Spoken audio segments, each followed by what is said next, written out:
இங்க ஒருத்தன் இறந்து போனா அவங்க அம்மா அப்பாவுக்கு வைக்கிற ஊதுவத்தி கூட முழுசா வைக்காம அதை பாதி உடைச்சு வச்சுதான் சாமி கும்பிடுறான். அதே மாதிரி பேஸ்டே தீந்து போனாலும் அதை விடாம ஒரு கட்டையை வச்சு நசுக்கியாவது அதுல இருக்கிற பேஸ்ட்டை எடுத்துடுறான்.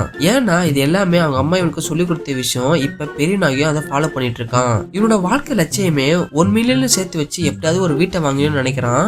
அதுக்காக தான் இவ்வளவு கஞ்சமா இருந்து காசை சேர்த்து வச்சிட்டு இருக்கான். இப்ப இந்த அளவுக்கு காசு செலவு பண்ணாதவன் திடீர்னு ஒரு நாள் லிப்ட்ல மயக்கம் போட்டு கீழே விழுந்துடுறான். சரி என்னன்னு ஹாஸ்பிட்டல் போய் பார்த்தா இவன் மூளையில கட்டி இருக்கு. இவன் 10 நாள் தாண்டே கஷ்டம்னு சொல்லிடுறாங்க.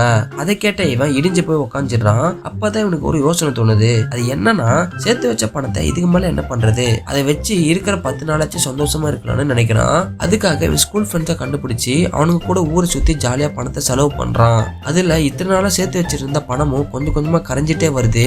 கடைசியில 25 வருஷம் வாயை கட்டி சேர்த்து வச்சிருந்த மொத்த பணமும் காலி ஆகிடுது.